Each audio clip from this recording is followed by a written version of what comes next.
Hello, I'm Jacob. You are watching the Prepper's Bunker Outdoors. What you see in front of you is the pocket knives that I accumulated over 2019 somehow. It's kind of crazy. I didn't have a single pocket knife for like 4 years before that. But this is what we've got. And we've kind of got two categories here. Kind of got $20 to $50 knives. And then we've got closer to your $200 range knives over there. And we've got a lot of different blade steels here. We've got a lot of different locking mechanisms. And I wanted to give you my thoughts kind of about each of these knives from the bottom up and tell you which one is my favorite for 2019. Starting off, we have the SE Zancudo. This is not actually SE. It's SE branded, but these are Blue Ridge knives. These were sent to me by a patron, and I cannot say thank you enough. Now, I was originally sent this model with the carbon fiber and D2 steel. If you are a regular viewer, you know that D2 is not my favorite steel, but on a budget-oriented folder, it makes sense. Got some decent corrosion resistance and some decent edge holding, and this is not a batoning or chopping tool anyways. You see, you've got these carbon fiber as far as I can tell from reading real carbon fiber, although the edges don't look like it. It feels fake. I feel like it's fake, but from what I read, it looked like it was real. This is about $50, okay? It's a frame lock. And, well, doggone, I gotta say, as a general rule, I'm not a big fan of the frame lock. In fact, the first one that I got was kind of defective. I used it kind of hard, and the pivot got all jacked up.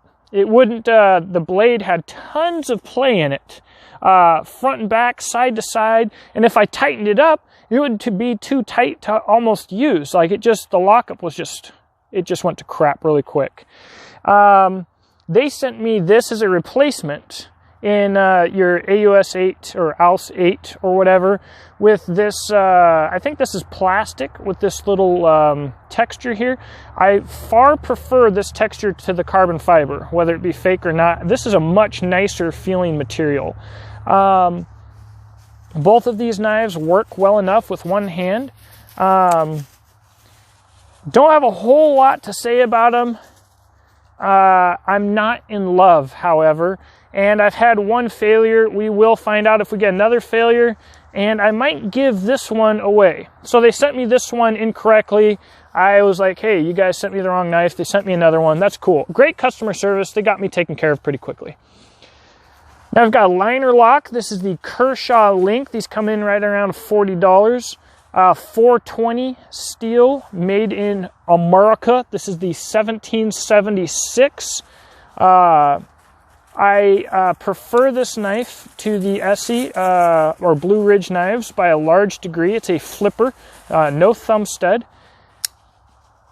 And I've used this knife more than them, and I'll say that I've brought the edge back pretty easily, and it holds acceptably. It's not great. It's not as easy to sharpen as I would have thought, but it rides in the pocket pretty nice. Overall, the finish is incredible for what you're paying. The blade shape, you can't really tell right here. You can in some pictures of this knife and others, but it almost looks like there's a little bit of recurve right here sometimes, and the belly has this even swerve and then almost has a little bit of recurve and comes back out. And man, it just irritates the crap out of me. I'm like, why wouldn't you just kind of, like, I feel like the point should have ended about right here. I'm nitpicking, I know it, but it's just, I don't understand. You've got fine tip. Good working knife, really. And again, for the money, I'm just like, man, this thing's great. I certainly prefer the liner lock over the frame lock. In some ways, I've read that it's tougher. In some ways, obviously, I've read that the frame lock is tougher. Who the crap is batoning with their knives, and how are you hitting the blade of your knife towards your hand in the first place? I'm simply not sure. This is the Spyderco PM2 as we move up in value here. We'll go back and talk about those in a second. We'll do an overall on the more affordable and the more expensive knives, and I'll talk about my favorite stuff. But Spyderco PM2, this is a special edition one that my dad got me in this brown G10 with black accents. Freaking beautiful. Compression lock on this knife, and probably the best handle position for fine work and the nicest tip for fine work. I can't say enough about this knife. I absolutely love it. It's held an edge a really long time. It's easy to bring back. It's really easy to close. I prefer it to the liner lock or the frame lock. It's very nice. One hand closing. Rides in the pocket well. I don't know why anybody would complain about this knife, and it looks good. Next up, we've got kind of a whole different beast altogether here. The Hogue EXO 154 cm steel, designed by Alan Eliashwitz. I'm sorry if I murdered your name. Liner lock, again. This knife has the strongest detent out of all of them. Like, this knife is not ever going to come out without you doing it on purpose. It's just not. You've got to use a bit more force on the flipper. This turns some people off. Once you get used to it, I think it's incredibly nice. And it comes out with authority. It stays out. Everything about this knife seems like it's a little bit harder use, and you have a secondary lock here. So unless you break the actual liner or something, unless you physically break this knife, it's not going anywhere. Pretty cool. Pretty cool. Hard use folder. I like it. Beautiful handles. Glass breaker, I guess. This is a little bit more substantial of a blade here. And the 154 cm choice of a blade steel in today's market and at this price range seems odd. I will say that I do feel like it hasn't held an edge quite as long as the 35VN or the M390, but it hasn't been a huge difference, and it comes back really easy. So although I don't feel like I should pay an equal amount for 154 cm as I would for the exact same knife in M390 CPM20CV or even S35VN, these are different knives. I would say that this knife is still a great value. This little choil here, it really works like a choil. Like, you've got a thumb ramp, you've got some thumb jimping that hasn't bothered me. Obviously the knife, I think I was prying out some staples here. Let's see if we can focus on that. There you go. So I'll talk about this more in a moment. All right, and then the Hogue Ritter. This is the Ritter Survival Knife Generation 2 and M390. In the newer versions of this knife come in CPM20CV, which is essentially the same steel, but it's American made. And now you have the Able Lock, an upgraded version of the Axis Lock, which nobody wants an Axis Lock on a communist knife, right? Like, that's no good. So the Able Lock, way to go. In comparison to the original Ritter grip, these scales are far nicer. You've got a lot of contouring. It's very nice and rounded while still not feeling too thick in the pockets. Nice texture, opens so nice. This guy you can open without touching the thumb stud or the Able Lock. It's still pretty secure, but you hear it. All right, so yeah, you can just whip that sucker out. Some people won't like that. I do. It's on bronze washers. So, all right, let's talk a little bit about budget knives. The Zancudo, good knife. Tons of people using these. I don't trust it as much because I had the failure off the bat. I'm going to have to hard use them again and see.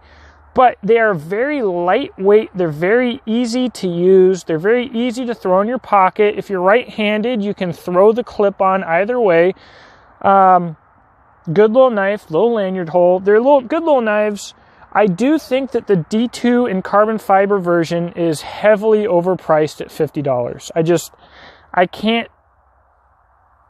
I wouldn't spend $50 on it, but I would spend potentially less money on the ALS 8 with this nicer feeling material here.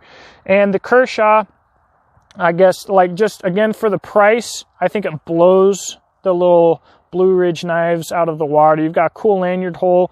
It's comfortable in hand. You're not going to slip anywhere. The sharpening choil is weird. It's kind of irritated me when slicing a couple of times, but just a good knife. So on the budget end of the spectrum here for 2019, I highly prefer the Kershaw Link to the Blue Ridge Knives Zancudo. Now on our more expensive knives, I was talking about 154 cm in the price. So you can get knives with a higher spec blade steel for cheaper. Yes, you can. Can you get this knife in a higher spec steel for cheaper? No, you cannot. Look at the construction of this handle. All of this rounding and the machining on the G10, nobody does, I don't think, G10 like Hogue. They are amazing.